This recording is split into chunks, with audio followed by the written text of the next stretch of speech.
Welcome to the Pal Bros Movie Reviews, brought to you by our supporters at Patreon. Our reviews are more than just reviews. We are here to build the new Christendom by exposing the bad writers, money lovers, and sexual perverts found in Hollywood. Continue listening to know what type of content we as Christians should be consuming and what we should stray away from. This is the Pal Bros Movie Reviews. If you wish to support us in our mission, head over to patreon.com/thepalbros or follow the link in the show notes. There you'll gain access to our exclusive show, the Pal Bros Mini Reviews, as well as early access to both movie chronicles and movie reviews by the Pal Bros.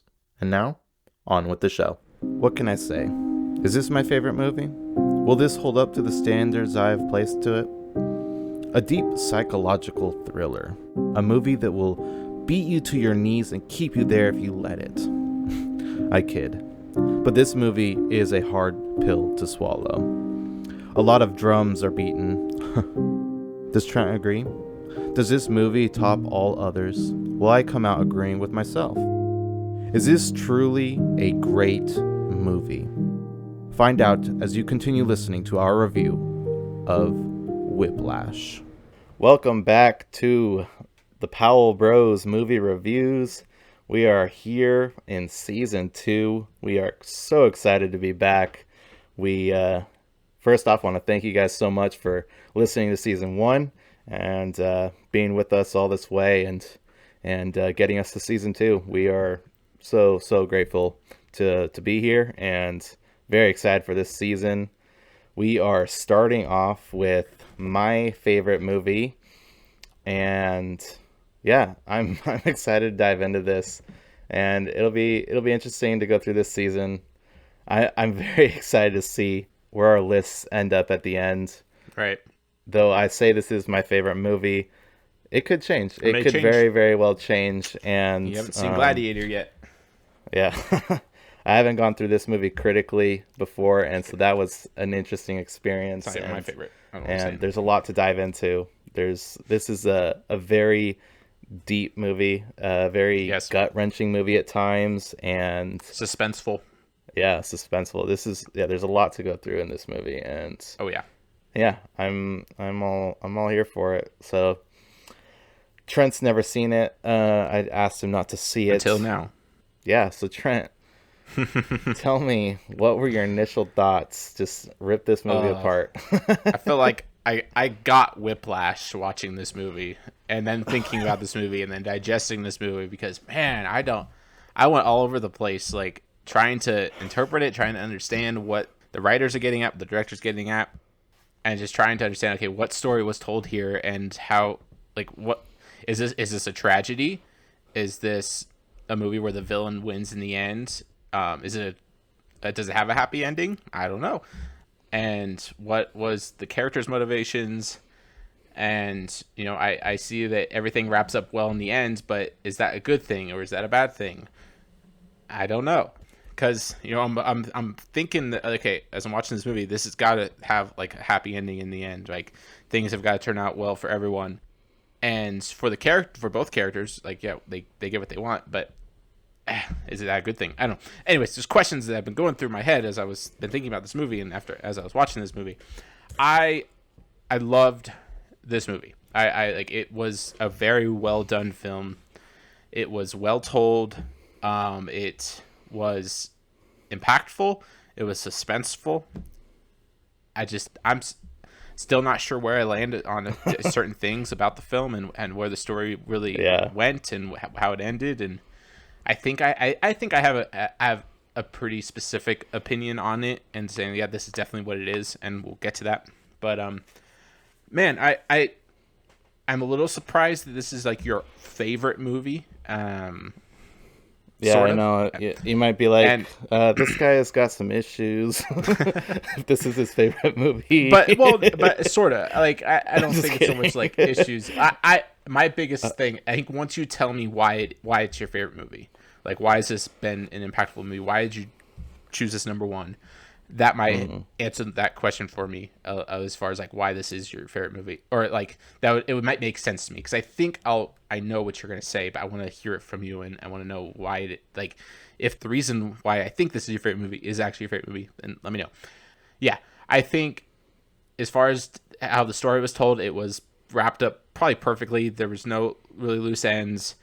I think though it is ambiguous in that we don't know what's next for these characters, but we can, I think, after dissecting the film and thinking about, okay, this is where things were going, I think we can say, yeah, this is probably where the characters end up, and this is what we're supposed to know about this film. Mm-hmm. I think that, I don't know, I'll just get into it. I think this is a tragedy. I think I don't think it was a happy ending. And I have a lot of reasons for that. I think that Andrew, is that his name? Andrew? I just call him Neiman. I think, something like that. Neiman. Andrew. Yeah, Andrew Neiman. Neiman's the main character. Yeah. Yeah. And then Miles Teller. I think he obtained the greatness that he was pursuing, but at what cost? This the movie. This is one thing I assessed. This movie is not about how someone becomes great. It's about the cost of that greatness.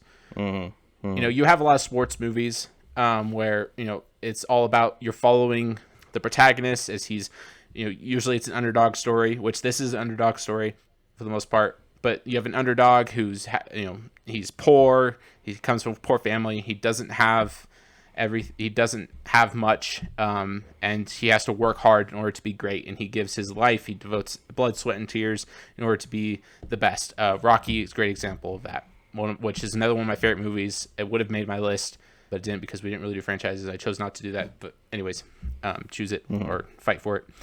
I love Rocky, but anyways, this is not Rocky. And I have reasons for that. But the question I think that the question that the movie is asking is, what does it cost to be great? And we're left at the end having to really try to answer that for ourselves. Like, didn't even obtain greatness, and at what cost? But at what cost was it? And was the cost worth it? Was it worth paying that price in order for him to obtain greatness?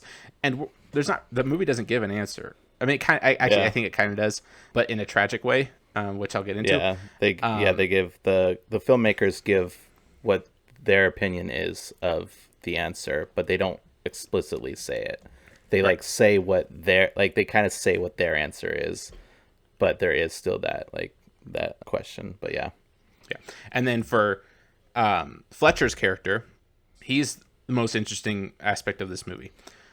Yeah, and man, J.K. Simmons killed it in this role. I think is probably his best role. This is probably the greatest villain in any movie ever. He's an amazing villain. And he is the antagonist. He is a villain. Perfect, yeah. But it's that smile at the end that is so hard to really interpret and understand because he does get what he wants. But the question is, was it all just an act to try and so let's get him to be... Okay, sorry. I have so much to say about the ending. Many opinions. I liked the film. Yeah. This was a really good movie. I don't have much complaints about it. Except, I don't know. I don't... It's a good film. Would I put it in my top 10 greatest films of all time? Probably not. But I don't have much... There's not much flaws, I don't think. As far as what was told, but as far as the story goes, it's I don't know if I would, but I can understand why someone would, because it is it's a really well done film. So. Yeah, for sure. Anyways, it's really this movie is like a thriller. It's intense. It's suspenseful in a way that Alien is suspenseful, or A Quiet Place, like we were talking about, Quiet Place in the Chronicles. A Quiet Place is a very suspenseful movie. I know that, or I think, and one movie I thought of was Inglourious Bastards, which I think Inglourious Bastards is one of the, am I allowed to say that word? I don't know. It's probably one of the most intense movies and has one of the most intense scenes of any movie I've ever seen, which is that, so the bar scene where they playing poker. It's been a while since I've seen the movie, but they're playing, and then, he puts up the three fingers and the general realizes, oh, that's not something you would do. So anyways, no, for sure, just the whole scene. But there's so many scenes in that movie, and Tarantino does a good job at creating suspense and using dialogue to create and having long drawn out scenes that are just very tense and keep you on the edge of your seat. But anyways, this movie has a lot of that as well, so I was impressed by that. Sure. I wasn't expecting that, so take it away. So I'll just kind of start at the beginning. So we see, I mean, oh, I love the opening scene in this movie too. Such So a good. great opening scene, an introduction to both our characters and just the journey that they're going to go on. We see it opens up on Neiman playing the drums by himself. There's kind of a dim light on him, but he's mostly in the dark, and he's playing, just enjoying it because we see that he loves drums, and then we get this guy that's in the shadows. We can't even see his face.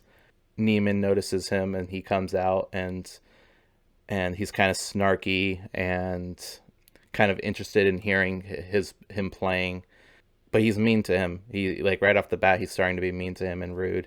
So we just get this introduction to who these characters are and what their desires are. We see that Neiman loves to play drums and wants to be really great, and Fletcher is, he loves music and wants to find the greatest player ever, and we kind of see that set up right there in Can the I ask a first couple question there? minutes. Do you think that they actually do a good job at telling us that he loves music, or that he just wants to be the teacher of the greatest player ever? Like, because I think that's one Oh thing yeah, I yeah, think they intentionally do is, like, there's not much about the love, like the beauty and love of music in this film.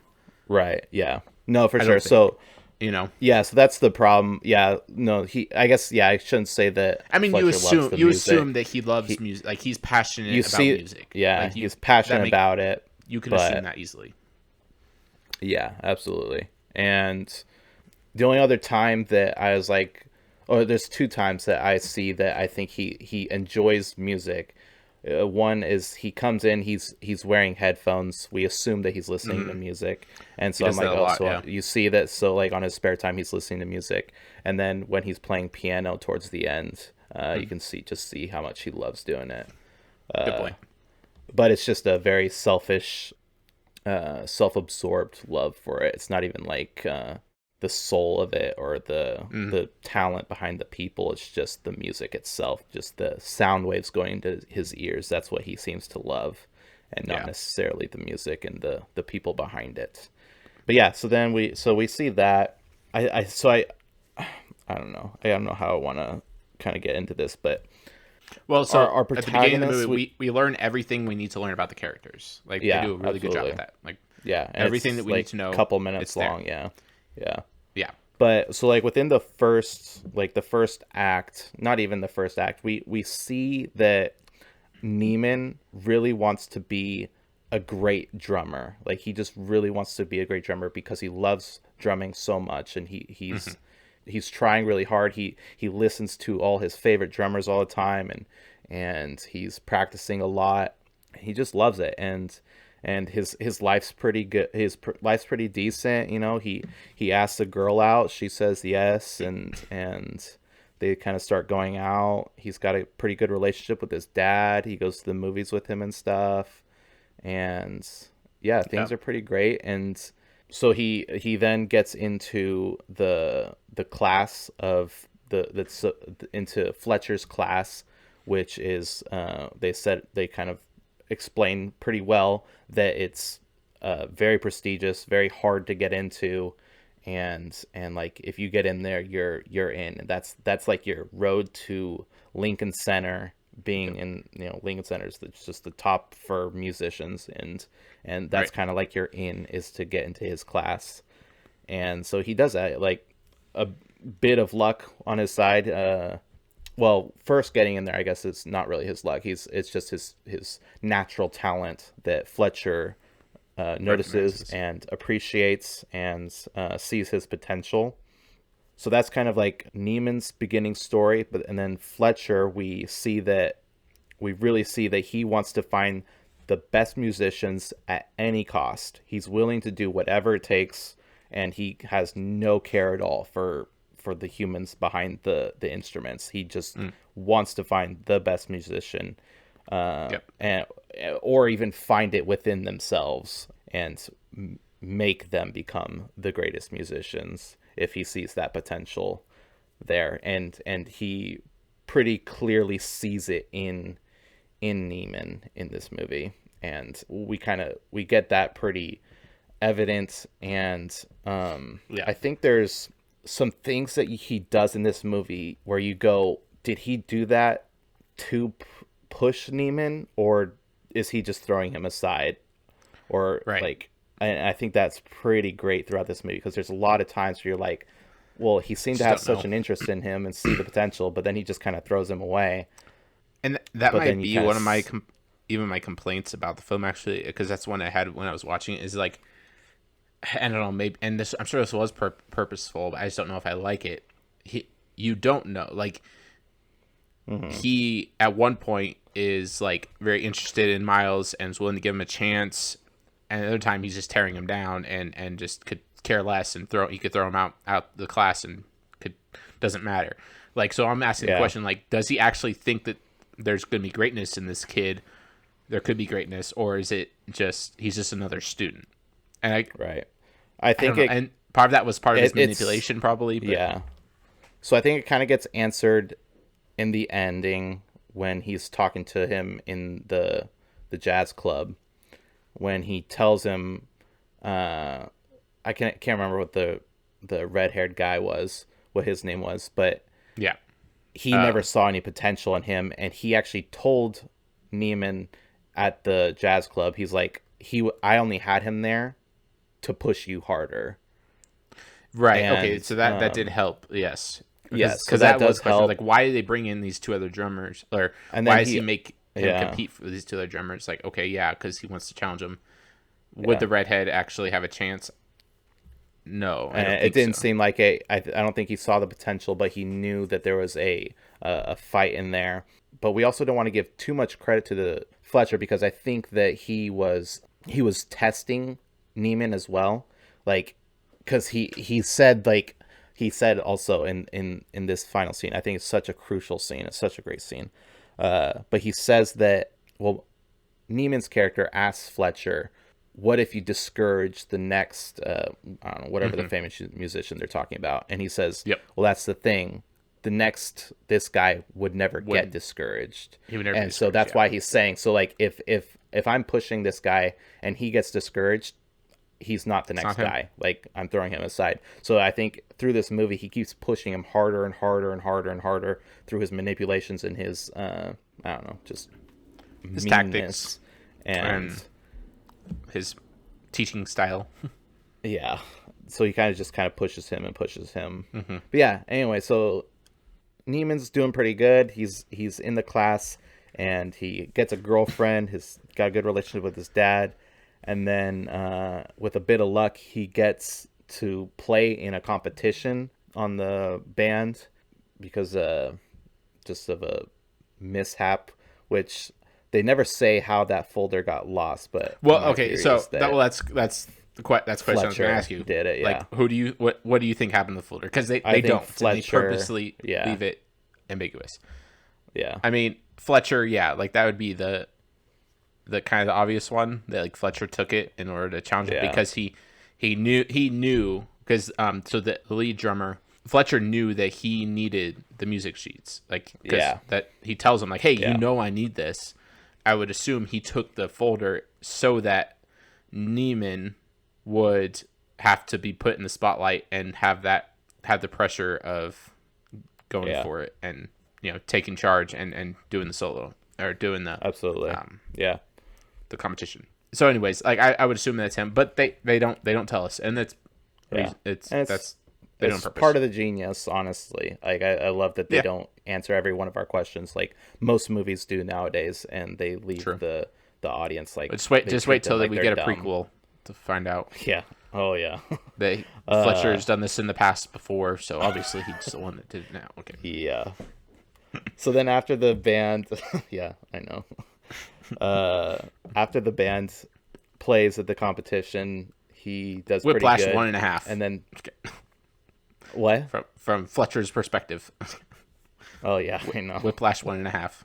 Oh Oh gosh. well, so just so we don't get too far ahead, what do you think about the scene where he's talking to that little girl and they show like his sweet side and he's Oh actually yeah. maybe a nice guy? Okay, so there's a couple scenes like that, pretty close together actually, where he actually seems pretty cool. Like, he can be very personable, like when it's just the two of you. And then it's like, man, as soon as that door closes, I think that's actually something that happens every time, is the door gets shut. And so it's like, as soon as that happens, he switches completely into just this raging monster that like just is just, he's just so mean to these people. But it's so clever to just show like the depths of his manipulation when he is sweet to like that little girl, or when he's like talking to Neiman before they go into the class for the first time, and he's like, hey, because what does he say to the little girl? He says, "Oh, you can be in my class. You can be in my class." Yeah, because he's like, he's being manipulative even then. Because once she grows up, and if she gets accepted in that school, she's like, "Oh, I want to, try out for his class," and she's all excited about it and gets in, and then she finds out who he really is. So it's manipulative. He's being manipulative even in the moment where he's being sweet and kind. Yeah. Because I thought for a second, like, oh, so they're showing that he does have a a soft side. Right. Like, no, I don't think so. No. And because that's all he cares about, is finding the best musicians. And I think like when he was telling Miles, Neiman, whatever, to just relax, just Reed Richards, play the music, do the best you can, that he was either like trying to literally trick him into thinking that he was chill, or he was like actually trying to like make him stay calm and not get scared of him, so that he can get that music out of him. He's building him up so that he can fall that much farther when he tears him down. Yeah, exactly. That's it.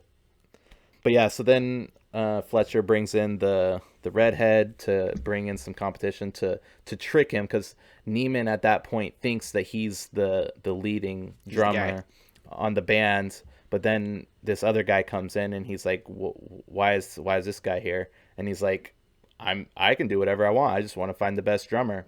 And that's the greatness of a studio band, is you can be a sub one day and whatever the next day. But lead. So it messes with Neiman's mind, and he's like, well, dang, now I got competition, so I gotta try to work harder. And there's not much else there. So then I just know there's some competition there. They go back and forth for a little while, and it wasn't long after that where there was the intense scene with the three of them. Yeah, no, because it was right after that, because he gets a call and finds out that the kid died. Yep. And then he makes the three of them go back and forth and try to get on tempo with him. Yeah. All like late into the late hours of the night. Like it goes hours and hours and hours. And he's waiting the rest. Yeah. He makes the rest of the team wait for him, or the rest of the band. The rest of the band wait till one of them can get to the right tempo. And so he's pushing all three of these drummers. The original lead, the redhead, and Neiman are all going back and forth trying to get to this tempo, and none of them are able to do it. And he's pushing them and pushing them and pushing them. They're all sweating like crazy, exhausted, and he's yelling at them and calling them all kinds of names, and then finally, after just tons and tons of hours of work and efforts, Neiman finally nails it. He gets that tempo, and which, like, do you think that he probably got it like hours before, but he just made him go through maybe that? Well, I actually I don't think he did, because the way it sounds, like, I think it sounds faster at that point than it did any of the other points. Sure. You might be right. But yeah, I don't know.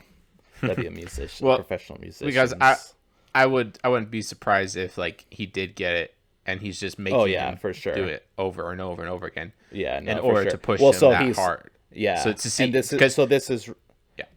is right after he found out that the kid died, and he had another sweet moment where he's like basically saying how it's such a tragedy that this great musician in a car crash died. He says.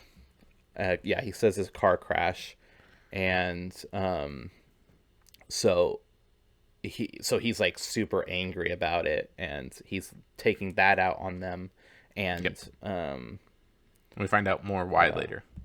So then after that, after Neiman gets it, there's kind of this I don't know, this time like where I think he's doing a lot of practicing after that, and Does he kind of And reach a high? I'm trying to remember. Like, yeah, this is so he's yes, so he's reaching a high with his drumming, and he's starting to idolize his drumming at this point. This is where his yeah. idolization for the Is this when drumming he starts breaks to up with take the in. girl?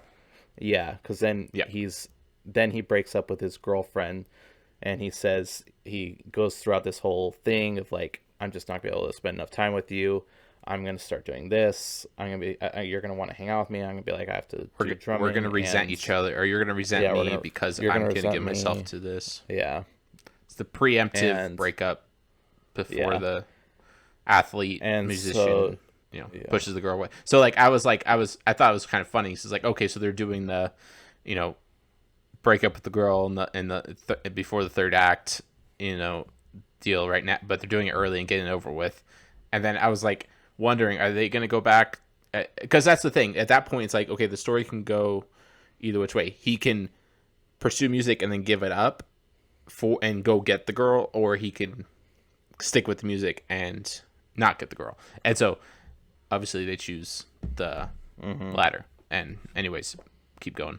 At this point he breaks up with his girlfriend, and his idolization for the music really is kicking in. He's practicing like crazy. He needs to be able to do a double time, and so it's just double tempo or whatever, I don't know. He needs to drum really, really, really fast, and he just cannot do it.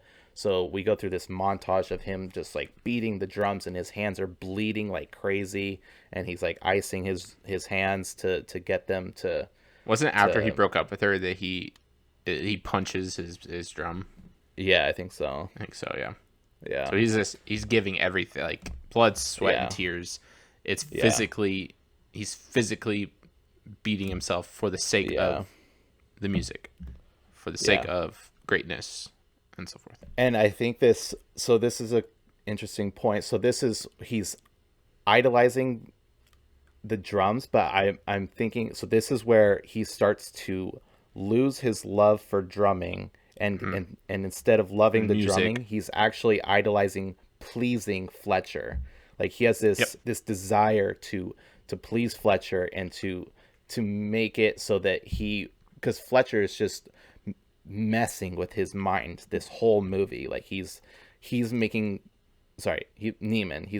Fletcher is messing with Neiman just this whole movie, and he can't figure out like where I stand with this guy, and I know if I want to be the greatest, I gotta stick with this guy, and he needs to like me. And so he's getting this idolization of pleasing Fletcher by getting the tempo that Fletcher wants, and he just can't do it, and he's pushing himself so hard, and he's starting to lose his love for drumming at this point. And he's pushing himself, and then we get this point where he's set up to play at another competition, and when he gets there, he gets there and he loses his drumsticks. He left his drumsticks. Right. Well, he wakes his car. He wakes up. Yes. Or no. He's on the bus, and the bus blows a tire. Yes. So he's on the bus. And then he has to rent a car. Blows a tire. So actually, I want to kind of rewind real quick. Yeah. So, because this is important, what you were saying. So he goes from idolizing the drums and music to idolizing Fletcher and pleasing Fletcher. And if you notice, he's becoming like Fletcher. He's starting to wear darker clothes because Fletcher wears all black. And I actually watched an interview or I saw something about the director said that he did this on purpose. It's like Luke Skywalker in Return of the Jedi. He purposely made it like Luke Skywalker, where Luke Skywalker is wearing all black at the beginning of Return of the Jedi and throughout the film, because there's a draw to the dark side, and we're asking the question: is he going to become like his father? This one, he's starting to wear all black. He's starting to talk like Fletcher. He's starting to cuss out his peers. Like he's on the phone. He's late. I think it was either when he was late or he was on the bus. I think it was when he was. Yeah, he woke up late, or no. Yeah. No, well, that was actually driving. Yeah, he was driving, and he's calling him like, "Hey, no, you tell Fletcher that I'm gonna be there. I don't want that redhead to take my place." He's talking to his peers the way that Fletcher talks to his students, and he's dressing like him. He's becoming like Fletcher. And because at the beginning of the movie, he's very timid and very reluctant. He's kind of keeps to himself. He's quiet and reserved. And then by that point, he's completely changed. The reason for that is because when we idolize something, we become like the idol. When we idolize something that's dumb, we become more dumb. When we idolize something that, like, Scripture is very clear in Psalm 115, like, you become what you worship. If you worship something that's blind, dumb, and stupid, you're going to become blind, dumb, and stupid. Well, and and in Proverbs that the student becomes like the teacher. The student becomes like the teacher, exactly. And so he's becoming more like the thing that he's worshiping. He's becoming more like Fletcher. And we just see that very evident throughout the film as he's becoming more like him, up to that point where he's on the bus, the tire blows, he goes rents a car. For some reason, even though he's 19, he's able to rent a car. Can't rent a car at 19 unless there's some kind of law. I'm just going to point out one flaw, okay? It's actually my wife that pointed that out. maybe I don't know. Maybe there's something. Yeah, he has to be 26, I think. 25 or 26, yeah. Yeah. Anyways, he rents a car. Go. Yeah. So he rents the car. He's super, super late, and he gets there. They're about to start, and he's like, Fletcher says, I already gave the part away to the other guy. You're too late. We're about to warm up. You lost it. And even how he talks to Fletcher changes at that point, because he's like, no, like, put me in. He's like, and Fletcher's like, excuse me? Like, you don't talk to me that way. Yeah. And so forth. Like, who do you think's in control here? You're nothing, Fletcher says. Yeah, it's my part. You don't get to decide who does it. That's what Fletcher tells Neiman. Yeah. And Neiman's all arrogant and saying, it's my part. And he's like, I earned it. Fletcher does tell him that he earned the part, but... Right. And then he says, no, you didn't earn it. Like, the only reason you're here is because you lost the music book, you know? Yeah. And he says a couple of things, but he's like, you didn't earn anything. Like, I gave this to you. This is all, like, you had nothing to do with it. And so he gets there without his drumsticks, and Fletcher told him that he can't use anybody else's drumsticks, and he has to go get his, and he has 5 minutes. And he's like, and so it's in the car. All the way back. Yeah, it wasn't in the car. It was at the rental car. He rented place. The car, so he had to drive all the way back there, get it, and then on his way back, that's when he was like cussing at his peers and yelling at them, saying, "I'll be there," and then boom, gets hit with a big old semi, and that's kind of that was crazy, kind of a peak moment, I would say. Very pivotal. Pretty much the Dark Knight of the Soul. It's like the start of the Dark Knight of the Soul. Well, it's the start of not the Dark Knight of the Soul, the All Is Lost. It's the start of the All Is Lost. And it's kind of the Dark Knight of the Soul. It's kind of weird. This I would say it is the Dark Knight of the Soul, and it's just at the very beginning of the All Is Lost. Usually it's at the end, but I would say that would probably be it. But we could have some debate on different types of Dark Knight of the Soul. I think Dark Knight of the Soul would actually be later, but because it's hard because following everything that happens on here, like there is kind of there's like an emotional like kind of Dark Knight of the Soul later, I would say. But so he gets hit with it, and there's kind of like a shift in mood at that point. Like he's still rushing and stuff, but you kind of feel like he's lost it. He doesn't. He's been in a car crash. It's over. He walks away from the car crash. Yeah. He runs away because it shows he's that devoted. Yeah, he runs away bleeding on his face and down like his an arm addict who's trying to get his high. Like, he will go through any so. This is like another way I interpreted it is he is an addict, and he's so addicted to the drug that he's even willing to endure a car crash in order to get his high. Like if someone was rushing home to get his heroin because he's having withdrawals, like he would and he got in a car crash, he would get up and walk to and run to his apartment to get the high. Like who cares if he's broken however many bones in his body? He's going to endure the pain and fight for it. Like that's I think that's what they're trying to show, that he's addicted to this and he's going to do everything.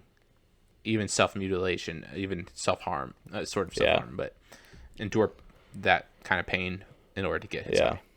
And I think, the reason I kind of want to say like that this is like the the Dark Knight of Souls, because like this is where you see he has completely lost any care for music, drumming, anything. It is all about trying to please Fletcher and not screw up his chances to be on his good side. And so he's running away from the crash, and he gets to the auditorium, and they're already on stage, basically starting to play.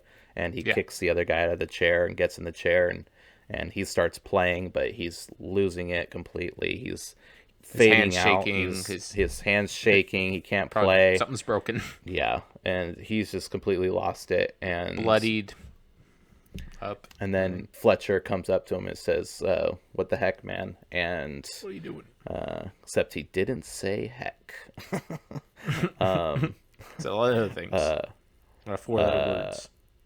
Yeah, for sure. And then Fletcher goes and apologizes to the auditorium and just says, "Sorry that we screwed this up." And then Neiman tackles him and starts punching him, beating him up. Then we kind of fade out. So that's one thing. At that point, I was like, okay, so does that earn Fletcher's approval? And I was like, are we gonna find out? And it's like, okay, well, no, he's kicking him off the team. He's off the band. Like, he's getting him out of there. It's like he doesn't want anything to do with him now, which was interesting. Yeah, he even has his limits, and it's interesting. Yeah, so then after that, we see that his dad had contacted some social service people or a lawyer. Like that. I don't know. Yeah, a lawyer. Okay. I'm pretty sure, yeah, because this lawyer is interested in kind of taking down Fletcher because well, go ahead. Well, so the kid that died earlier in the movie, it turns out he didn't die in a car crash. He killed himself. Yeah. Because he was so depressed, and it turns out even though this guy was was a clarinet, I think. Yeah, I think so. He was a great clarinet player. He was playing Lincoln Boulevard or wherever, like the best of the best, like what Neiman is pursuing, what he wants. Yeah. And he got it. Like, this guy got it. He was a student of Fletcher. He obtained greatness, but he was lonely and depressed and killed himself. So yeah, it's interesting because it's exactly you kind of said it's exactly what Neiman wants, and like what this guy had is exactly what Neiman wants.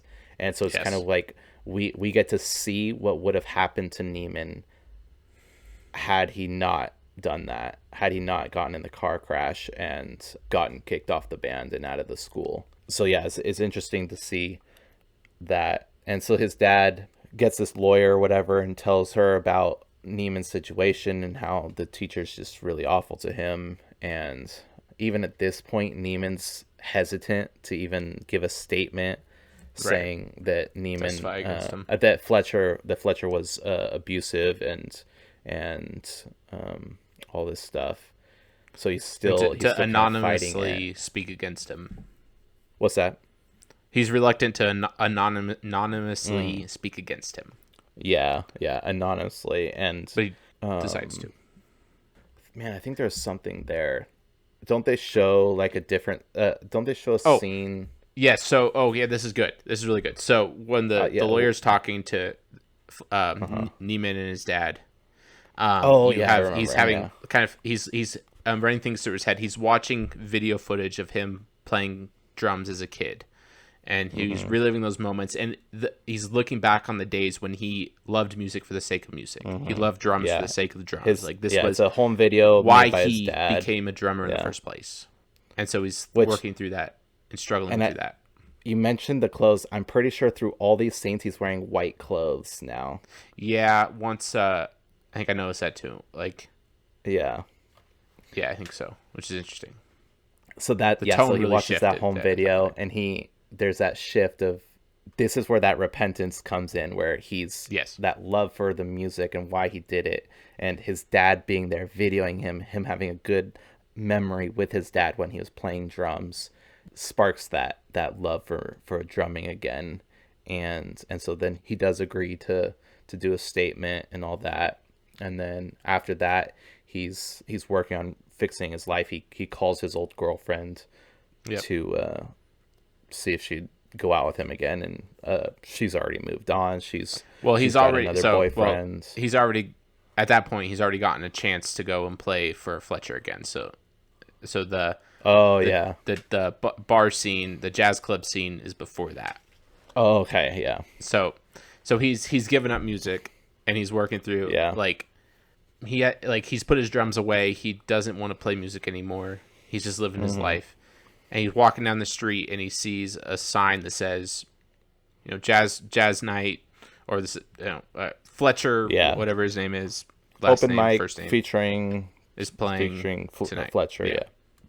So he's like, oh, Fletcher's here, because it turns out Fletcher got fired. He no longer works. Yeah. He's no longer a well, teacher. yeah. So there's an interesting moment. Is he? Yeah. Well, yeah. Seeing that sign, we see that he got fired and all that, and we see this moment where he thinks like, should I go in? And Right. it's almost well, like oh, sorry. he's And like, so sorry. Before that, he's going through his phone and he does see like his ex-girlfriend's number. Oh, so yeah. he was thinking about reaching out to her, but he chose not to. And then you have this scene where goes to the jazz club. yeah. So he sees the name on there and he thinks for a second if he should go in. And it's almost like Right. his instinct is like, no, why pivotal would you go moment. in there? But then he Right. thinks for a second, and then it's like he sees the drugs on the table. The drug's right And there. He wants it. He do he I do wants another? it. Do I So do one more hit? So he goes in and Go back to it. sure enough, he sees him. And when he sees him, he sees him playing, which was one of those moments that I said that like you kind of see that he likes music, but when he makes eye contact with him, he's like, no, like I don't want this. He's like, I don't want it, and he immediately turns away and starts getting out of there. And then, but Fletcher catches him before he leaves, Andrew. and they have a little talk. Neiman acts like he doesn't know that Fletcher got fired and all this, and they talk about that, and then they have the conversation about like what it takes to be great, and what's the cost? Like at and, what cost? and he kind of is it? yeah, and he like kind of explains himself and why Fletcher explains himself and why he was doing what he did, and he's like, that's how you find the greatest musician ever is you have to push people beyond what they're capable of, otherwise they'll just take their talent and never know that they could have been the greatest. And what they talk about the cost and is it worth it? And then Neiman asks, what if you discourage the next greatest musician? And he's like, well, the next greatest musician wouldn't be discouraged. And so they just have this really interesting conversation. Was there any other things from that conversation that you wanted to point out? You could just, it seems like Fletcher is, he's not being antagonistic towards Newman. He but very personable. he says it's actually, there is a very key moment there, because he says, man, Newman, I guess I never found my whoever that greatest player is. Like the what because he tells a story of this, I think it was a drummer whose teacher threw a cymbal at him. Like he physically assaulted him with a cymbal because he wasn't playing right. And he went home, and instead of giving up, he kept practicing, kept fighting. And he says, well, if that cymbal had never gone at him, if he never was nearly decapitated by a cymbal, he says something like that, he never would have become great. And he says, you know what, Newman? And you think that like maybe he would say, I almost found that in you, or I thought I had it in you, or I did have it in you. He says, I never had my whatever his name is. I never had that student. Yeah. That was like manipulative, and that was very manipulative and very like, making clear like you think you were the one, you weren't.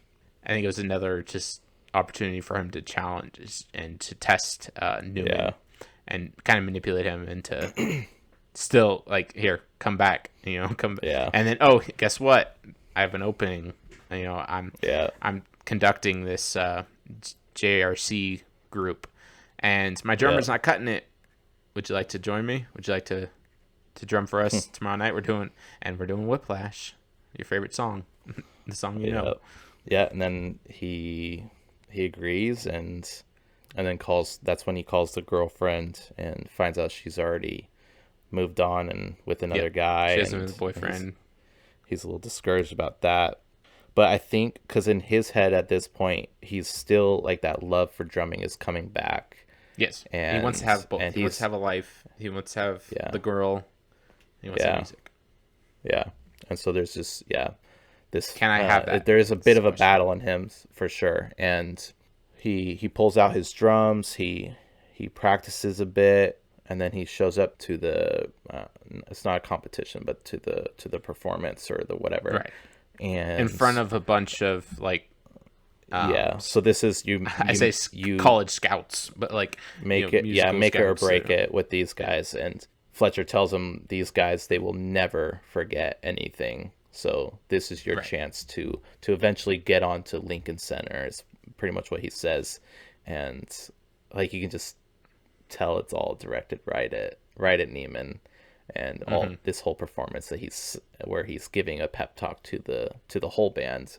But he's talking to Neiman, and so they all go out on stage. Like we're hopeful, like okay, this is his chance. Maybe him and Fletcher can kind of make it work. Yeah. This is the Fletcher says, pursuing. Yeah, and then he ends it and says, "Let's have some fun." And they all go out and they get on stage, and he walks up once everybody's set up. He walks up to Neiman and says, "You think I'm stupid? You think I don't know? You think I don't know? I know you told him." And so at this point, we realize Fletcher is still manipulating and still being his regular old self, and Neiman realizes it, and he thought there was a chance that he could, have the drumming and have a normal life, which is it's something that Fletcher just won't allow him to have, and that's kind of the life of what it takes to be the greatest drummer is you have to go through that. So anyway, they start playing, and he doesn't know the music. He told them they were going to play Whiplash, but they're playing a new piece that he does not have the sheets to, so he's just playing whatever, trying to figure something out. And improvises. Yeah, he after one song, I think, he leaves, and his dad meets up with him. His dad is just kind of comforting him, and he knows what happened, and he feels bad for him. He's there for him. Yeah.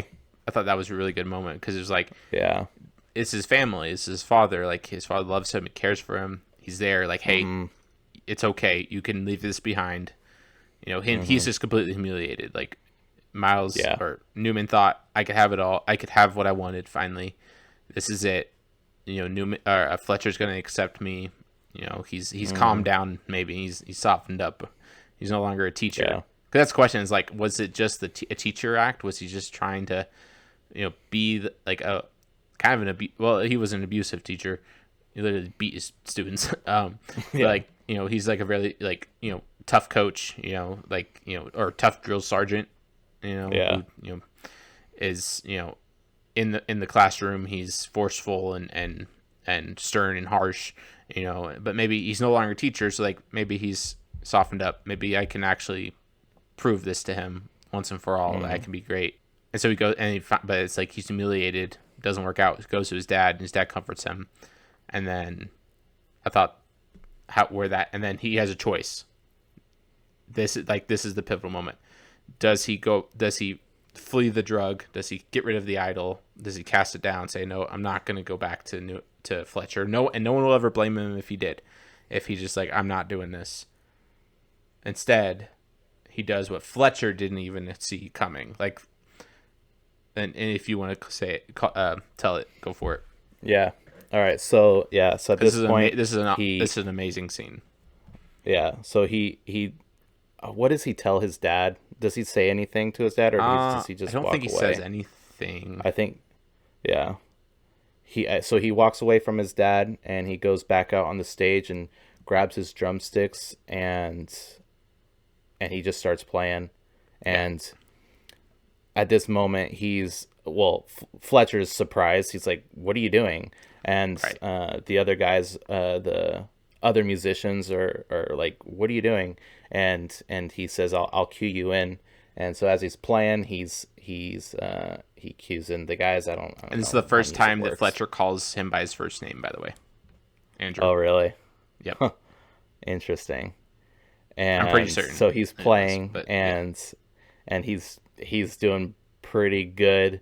And so this scene, man, I want to do it justice, but so he's playing, and he keeps getting better and better and better, and he plays through Whiplash, and he plays it very, very well, and Fletcher's starting to realize it, and he keeps getting better and better and faster, and the song ends, and he's still playing. Again, Fletcher's like, what are you doing? And he continues playing through it. For the first time, he's in control. Neiman's in control. Yeah. Even of Fletcher. Yeah, this is the first time. Yeah. This is the first time Neiman's in control. And so this whole scene is, yeah, it's such a big shift. Like, this is the point where he defeated the villain. This is him defeating yes, that's the what villain. it's like. This is the villain fight. The at the final end of battle. the Yeah. Final battle. This Final is the boss. final battle. Yes. And he repented of no longer, when he walked out to the stage, he says, I'm no longer idolizing Fletcher. I love drumming, and I'm going to play drums, and I'm going to do the best I ever can, and I'm going to defeat this villain in my life, and I'm going to be the best player ever. And he goes out there and plays the greatest drum solo ever. I don't even know what a great drum solo sounds like, but man, that was the it. filmmakers in this movie, like, they made the greatest drum solo ever. Is so incredible. And I love the scene. So there's a few moments in this that I like. So there's one where he hits a cymbal and it kind of tilts over, and then Fletcher comes over and helps him. He tilts it up because he sees what's happening. He sees that this is going to be the greatest drum solo he's ever experienced. And he's like, oh, I've made it. I've made the greatest drummer ever. And like, this was it. And then there's another moment when he hits the cymbal and it like nearly hits Fletcher in the face. Yeah. And that was great because he's good. Like, you're not in control. Get out of my life. He hits it. So there's just this huge shift where he's like, no, like, this is what I wanted. I want to play drums. You have been ruining my life. You made me lose my girlfriend. You made me so miserable. You made me almost die trying to please you. But that's not what I'm doing anymore. I am playing drums because I love playing drums, and I want to be the greatest drummer ever. And he plays this solo. He plays his heart out and plays the best drum solo ever. And then it ends. And you get that smile from both, from Fletcher. Yeah. A smile that he'd never given to, he won his approval. Newman won Fletcher's approval. Fletcher smiled at him. But Fletcher also found Neiman greatness. Smiled back. But it's like, it's still like Neiman's in that control still, though. Like, he's like, you think you did this, but you didn't do this. Like, yeah, man. And so now we get into the, because like, I think I disagree. I don't know, because you can't interpret it that way, and like, you pointing that out maybe makes it seem like, okay, maybe you are right, and I think like you can 100% interpret it that way, because I saw it as more Fletcher kind of does lose in the end because he I don't know, man, that's hard. I mean, not Fletcher. So in I meant Newman. Yeah, Neiman. Yeah, Neiman. Well, so in Fletcher's head, he won. Like, Fletcher thinks like, I did this. I made the greatest drummer ever. But does Neiman so the point just is, become what he was going to become all along? No, because there was that shift before. Like, Neiman had that repentance of like him calling the girlfriend and trying to repair that. Like, there's hope that like he's no longer under he's no longer under the abuse of Fletcher. And doesn't he just go back to his abuser? So like, I don't know. No, so I think that Neiman, he knows that. So the scenes before this, like, we see that he was changed, and he's no longer under the oppression of Fletcher, and so we know when he's not under that, he's back to his good self, and he's a decent man. And when he gets to this point where he makes this drum solo, like, I would say he's probably going to turn down all the things, like turn down Lincoln Center, or he is a good enough man, like he can make them both work. He can have Lincoln Center, enjoy music, and love music, and because he loves music for music, he's going to be able to have a girl and have a family and have both of the worlds that he wanted in the end. And I think because of that personality, that he was able to overcome the greatest villain ever. Yeah. He is now able to he's able to have both worlds, the best of both worlds in the end. Or he's going to be a good enough man and turn it down so that he won't become like Fletcher. Yeah. Okay. And Fletcher will never amount to anything because he's just an evil man. Like that Right. was the peak for Fletcher. That scene, that was his peak. That's it. And yeah. that's it. And that's What was it meaningless. worth? And He what did didn't it he didn't cost? perform that. What was He it didn't worth? perform that. He's not the one that's going to be remembered for that. It's Neiman that's going to be remembered for that. His Fletcher's name, he's nobody. He's just some teacher at a school that got fired because he abused kids. Good point. Yeah. And so I think we see that there was a big enough change in Neiman that, no, he won in the end. Like, he defeated the villain. He changed his ways. He said no to the drug and chose to just play drums because he loves to play drums. And there's another thing. But I don't know, because that's not how I interpreted it. I interpreted it as he could have gone with his dad, and he could have had a life, had a good life, chose family, and turned away from Fletcher. Instead, he turns back to Fletcher, and he goes back, and in order to finally earn that respect and earn that approval, which he did. No, he way turned that back, Fletcher wants him to. I don't know. Kind of, yeah. But I mean, he turned back and said, "No, I have to slay that dragon." I think is what it is. It wasn't. It was. I mean, I get that because he would have walked away from the villain, and so he had to go and finish him off and not let him win. Because Fletcher wins in the end. Good point. Yeah, and so for him that to smile be able from to Fletcher, and like, what is? I don't know. It's because that's all he ever wanted in the end. That's all he ever wanted. wanted. So this was my other thing that I that's it. Yeah. Because my question is like, what's preventing Neiman from just becoming just like Fletcher's other student who killed himself? Like, well, that's what I'm saying. He can't have the girl. The other student didn't defeat him. Sure.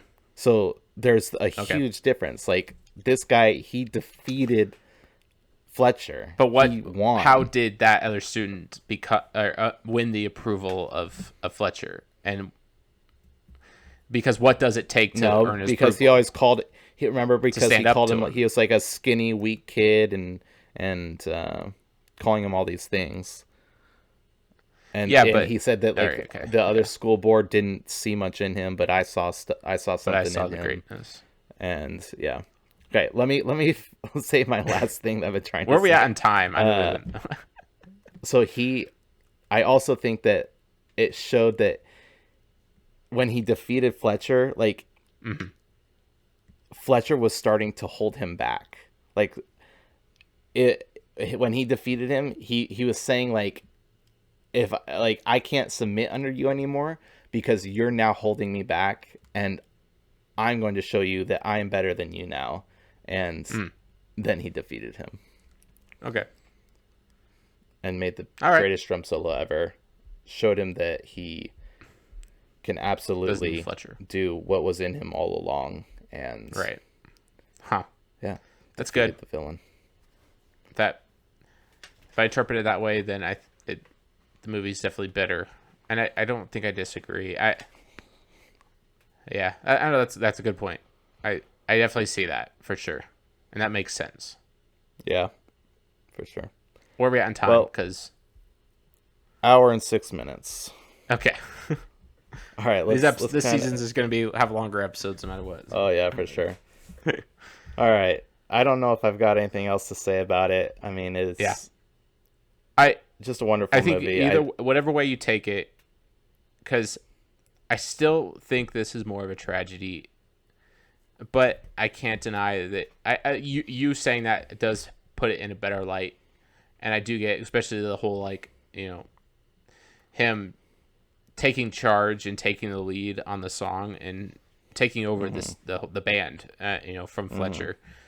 But like, I saw it as like, oh, Fletcher wanted him to do that and manipulated everything to that point. Like, he is the master villain behind it all, and he manipulated everything, even to get I keep calling Neiman to come back.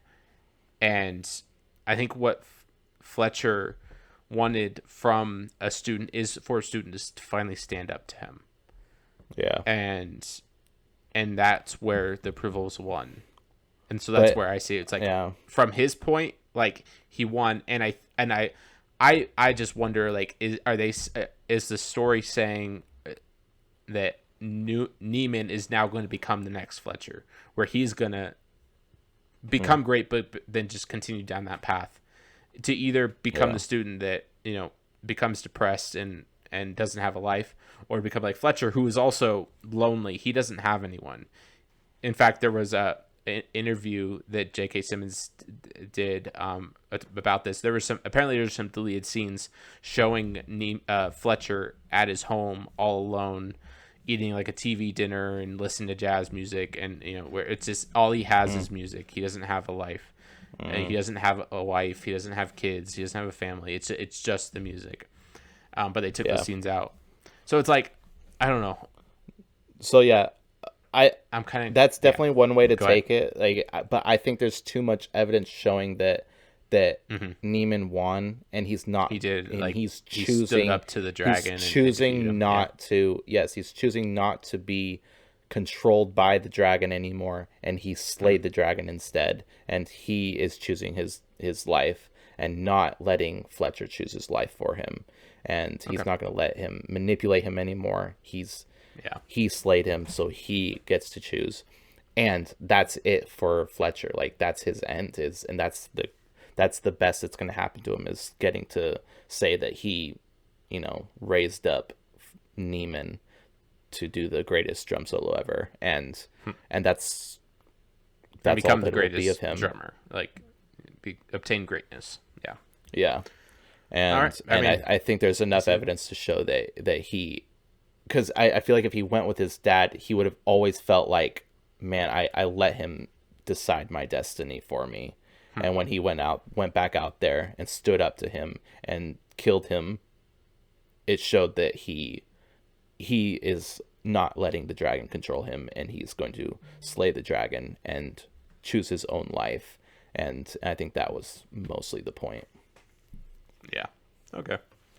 Yeah. I mean, I can't argue with that. Like, that makes sense. Yeah. All right. Overall, like, that's why I think that's probably the greatness of this movie, is that it's. Yeah. I think there's some ambiguity to it. Yeah. And I think the story was told very well to get to that point where it's like, you could go either way. And I don't know. Well done film. Well done. All directors, right. writers. Do you want to talk about Good movie. casting and acting, CGI? I mean, visuals and casting and acting. I think all around phenomenal. Great. Like, yeah, 10 out of 10. And visuals, I'd say they're like a 9. Like, I think there's a few scenes I don't really like the lighting, and it's a relatively low budget, I'm pretty sure. Yeah, and you can tell that for sure. Yeah, but you don't really get lost in that at all. I think the story really hides the low budget of it, but for sure. Any other thoughts? Any other Oh, I don't we should think probably talk so. about the language. What was your opinion on Yeah, all the I was going to language? talk about the rating. Language was bad. Like there was Yeah, a lot of language, but it tons. mostly came from the villain. It mostly came from Fletcher. Yeah, And yeah, then when and was when becoming like Neiman him, was becoming, yeah, like that was the yeah, where most of the language came from. So like from that aspect, it's like okay, I get like he has foul mouth because that's how he just tears into his students and curses yeah, them out. But there's still a lot of language in this film, and that's something yeah, people should be aware of. Filter it for sure. if you need to. Be aware that there's a lot of language, and we have to take Yeah, that into consideration. It's yeah, for sure. foul mouth, I not good, think it definitely could but have been toned down a little bit and yeah. still gotten your point across. I think it could have been toned down actually a lot and still Well, gotten your yeah, point you across can because there's always lots of tone scenes. down. That's what There's sucks about there's R-rated movies that are really good. It's like they're yeah, really a lot of R like we have a lot of R-rated movies in this season, and this is one thing we're gonna bring yeah, up a lot. It's like you don't need that much language in the film, yeah. and especially for No, a there's story a to be lot. good. But a lot of Yeah, R-rated movies are really good, and they have a lot of language, so yeah. Well, there's a lot of you have to weigh scenes that. with Fletcher where he's being evil and he doesn't cuss, and it's like you could have done that the whole movie. Yeah, You totally. could have easily like had him be horribly evil without cussing. But I get it. I mean,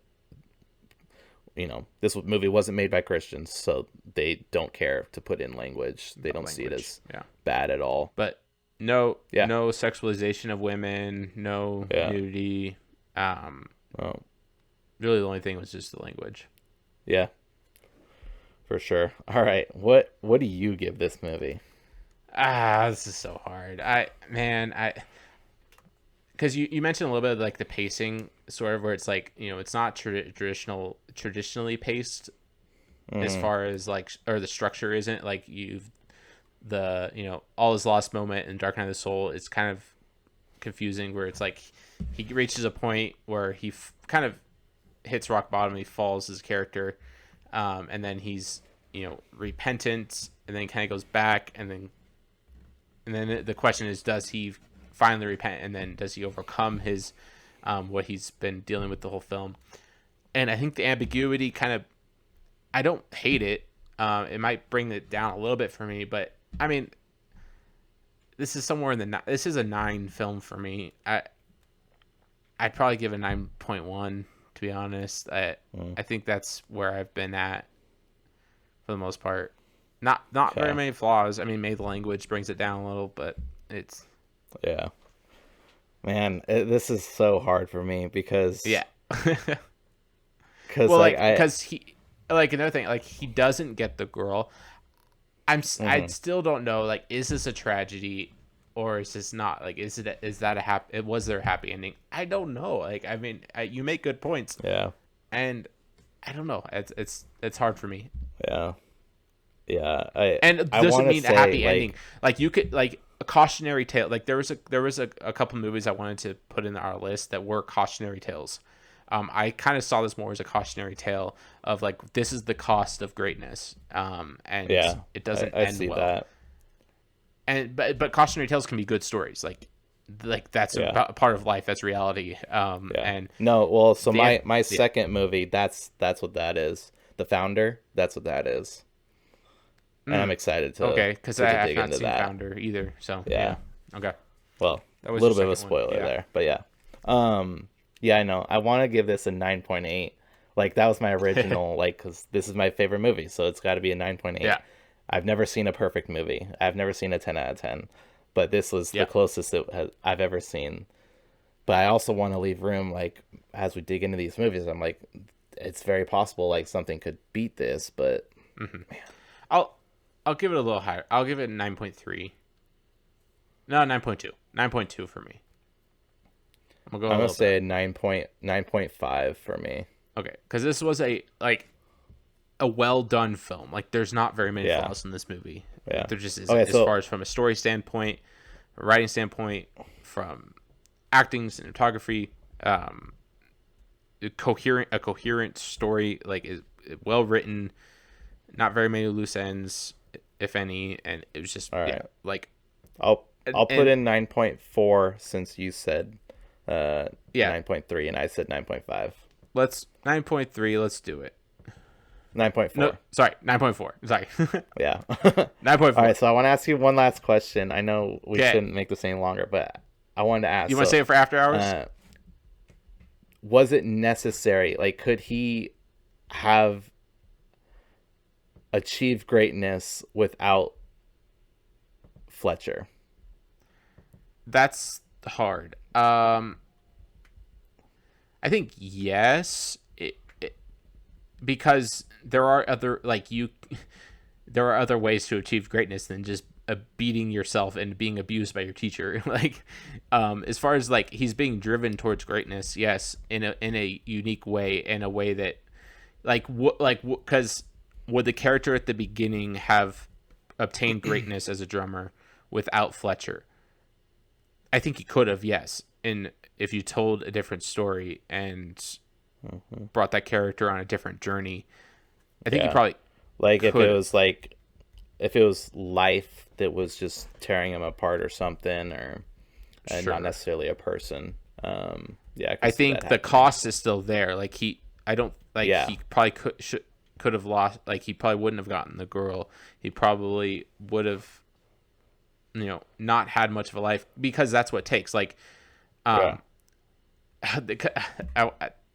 because I forgot this was a conversation I wanted to have. You want to move into after hours and do this? Because we're sure, yeah. Like one example is like basketball players. Like nowadays, it's different. I think like LeBron James is a great example. LeBron James came from nothing. A kid from Cleveland who didn't have anything going for him, but he gave everything he could to become a great basketball player. And now he has his son, Bronny James, to try and do it. Leave it on a cliffhanger. Leave it on a cliffhanger for them to sign join up us for After Hours. on Patreon. Support us and hear more of our thoughts. Yeah, hear Trent's thoughts on what he means by basketball and where he is going with that. Yeah. Let's do that. All right. We thank you so much for listening. That was our review of Whiplash. We are going to sign off and then sign right back on to our After Hours, and we will just kind of discuss a little bit of the cool details about this movie and how I came to find it, and just all that fun stuff. And Trent's going to tell us what he was saying about the basketball players. And so you can hear all that if you sign up for Patreon, and it supports us and helps us be able to do this show, and we're very grateful to have you guys, and we hope that you continue to listen, and you can expect Trent's favorite movie next week with Shawshank Redemption, and we will be diving into that movie. So yes, we thank you again and look forward to next week. So remember, glorify God and watch good movies. We're out. Bye. See ya.